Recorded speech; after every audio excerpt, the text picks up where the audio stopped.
Well, my name's Galena. I'm the fiancé of Joshua Lee McCollister, who was murdered by Deunn Willis and robbed by Danielle Durand. I'm going to talk about a really difficult aspect of the stalking today. I honestly don't know if Josh ever shared this with his parents or not.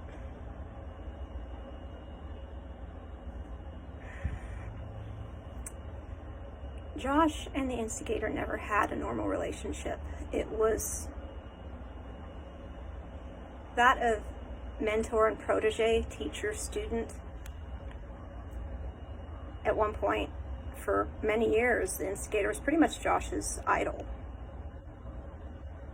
But you know, when you have that kind of teacher-student relationship, it's always a little bit unequal. The power dynamic isn't normal, like with regular friends. And when Josh moved to Fort Bragg, well, that wasn't what he was interested in anymore. He wanted to just be friends because he basically saw it as he wasn't a kid anymore. He was a grown-ass man. He was 37 years old. And he wanted to just be this guy's friend. He wanted to show how all those lessons he'd learned from the instigator back in his 20s, he'd applied those. He'd put in the work. Well, that was not what the instigator wanted. He wanted to continue that unfair power dynamic. I was washing dishes. This was about 3 or 4 months before January 2025, and Josh approached me, and I could see that there was a problem automatically because in his eyes you could see how bothered he was. He's a very straightforward person, and he looked scared to bring this up, and he said to me, G, he called me G, G, is the instigator gay? And I just kind of laughed. No, he's not. Gee, are you sure? Are you really sure? You sure he's not just conflicted and hiding it from you? I just laughed again. No, he's not.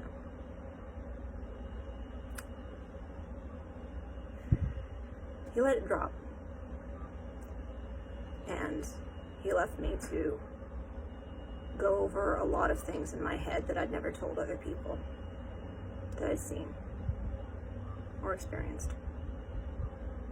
It wasn't very long after that he approached me again when I was doing dishes, and he said to me, G, is the instigator evil?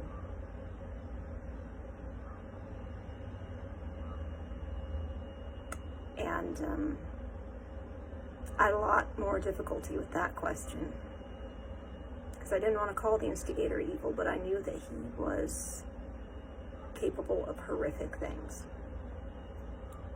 And I paused for a long time, and I said, finally, he really likes control.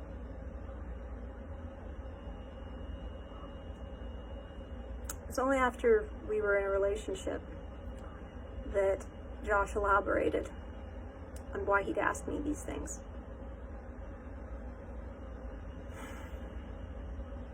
And he told me that the instigator had proposed marriage to him.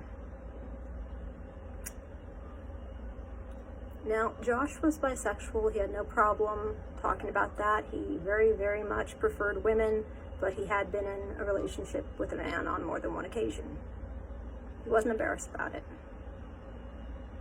That did not mean that he felt that way towards the instigator. He very much did not. He just wanted friendship from this person. That's all. And this proposal that the instigator had come up with was not a normal proposal. It was something that was so reflective of the instigator's real nature. See, Josh wasn't on the lease. He was vulnerable economically, And a lot of people at the Plateau apartment complex don't have their names on the lease. Nobody really made a big deal about it. And yeah, Josh knew that he could be kicked out, like, at a moment's notice if the Plateau wanted to. So the instigator had proposed to him, look, if you marry me, I'll get your name on a lease. You'll have stability, you'll have security if you marry me. Josh felt really uncomfortable with this. He also felt like his trust had been essentially violated. He was a survivor of human trafficking, and the instigator knew this. He knew that Josh had had people put it to him, hey, I'll give you this if you do this for me. And Josh had an awful lot of trauma from that in his background. So for the instigator to go from being a respected and beloved teacher or mentor to say, hey, you do this for me, I'll do this for you. You know, it really deeply upset Josh, and I knew that this had happened too, because I remembered the instigator telling me that he was going to propose to Josh, and I just thought it was hilarious because there was just no way. I thought it was a big old joke. I didn't think he was actually going to do it. I didn't think there was any way he could possibly be serious. And I knew that I had been told about this joke very soon after Josh had moved to Fort Bragg. And so this, of course, made me wonder, okay, so I know whenabouts Josh told me, or said to me in that kitchen, gee, is the instigator gay? How long did it take him to work up the nerve to say that to me? Because the thought that this actually might have happened months and months prior to that,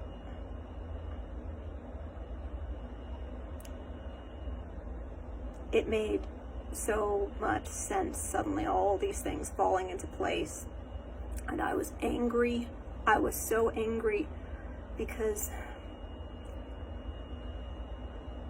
of that power dynamic not being equal. This was not just like, Josh was not in a position to just casually say no. And the instigator knew that. This was an inherently coercive situation, and the instigator had put me in coercive situations for years, and to find out that he was doing it to this other person also, I was so mad. And I was mad to think that maybe I could have stopped it if I had actually not thought it was a joke.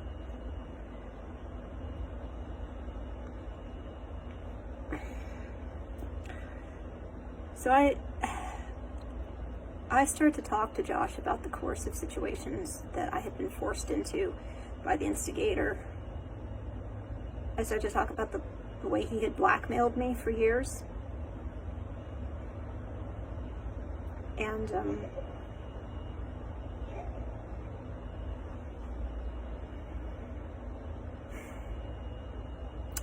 it gradually came out, things that I'd been forced to do that I didn't want to do. And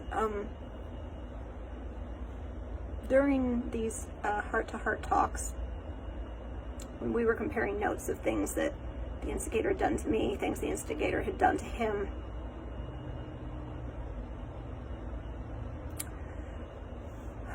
one night he said to me that the instigator had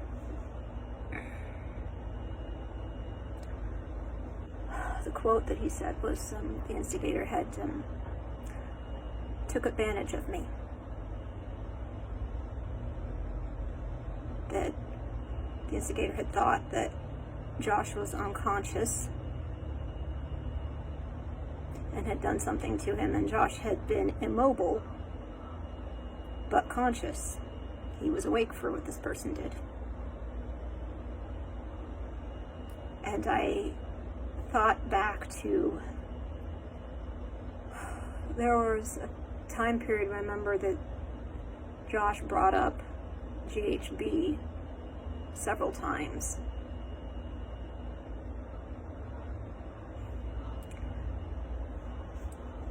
Some months prior, and so I said to him, "Are you telling me that he raped you? Is that what you're saying to me?" And Josh looked away from me, looked at the wall, and he said,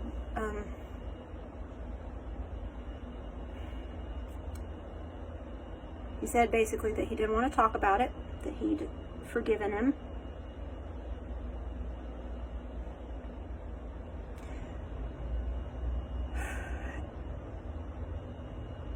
That was just kind of how Josh was, though. You know, Josh, when he found out things the instigator had done to me, he was livid. He was furious. He could be furious for another person. He was very defensive of other people. He couldn't stand up for himself, though. He really couldn't stand up for himself very well in a lot of ways. He was angry at what the instigator did to me, but whatever the instigator did to him, which he never confirmed or denied rape, but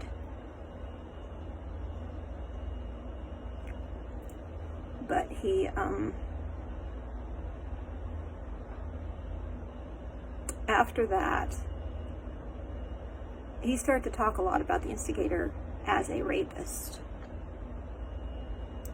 He said that he had proof that the instigator was a predator, a serial rapist that had victims in Fort Bragg.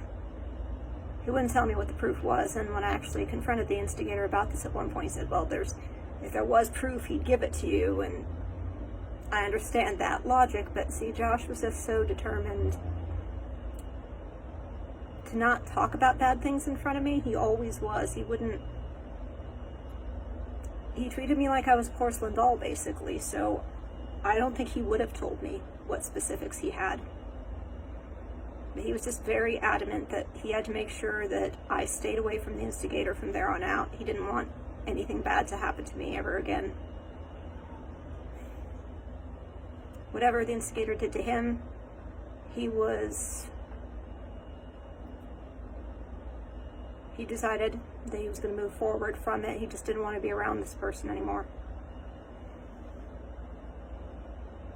And I wondered, if Josh hadn't been in such an economically vulnerable position, would he have said something at the time that this happened? And I don't know. I just know that I wish I could have been there for him, because he didn't deserve to be coerced. Nobody does. And that marriage proposal of the instigators, which was rejected, I thought about it so many times when all these people were coming at me and Josh, making our lives hell, spreading rumors about us, rumors that mostly the instigator had cooked up himself. I just thought, wow, how would these people take it if they knew that so much of this stems from the fact that Josh rejected this guy's advances? How would, like Mrs. Forrest, everything that she did for the instigator was because she was in love with the instigator. How would she have taken it, knowing that she was hurting us like this? Because the guy she was in love with had been rejected by another guy. Most women wouldn't have jumped on that bandwagon.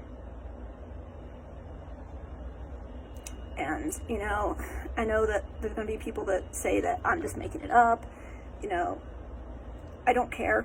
I really don't. The only people whose opinions I care about are Josh's parents, and I don't think that they're going to think I'm lying about this. In fact, anybody that thinks I'm lying about any aspects of the stalking, how many times have you seen Josh's parents in the comment section say, oh, Galena, you're making that up? Not once. Not one single stinking time. because they were hearing about the stalking while all this stuff was happening. You know, this is not how you treat someone if you love them. Like, if you love someone and you say, you know, is it hard for me to say, I love you? Do you accept me? You know, Josh would have still been the instigator's friend if this wasn't about control. And that's what that marriage proposal was. It was not about love. If you love someone and they say no, you just let them go. That's not what the instigator wanted. He wanted to control Josh, just like he wanted to control me. And that's why it was so hard for him when the two of us struck out on our own. He was losing his toys, essentially. You know? Toy A loved Toy B. Toy B loved Toy A, and neither one of us wanted anything romantically to do with him.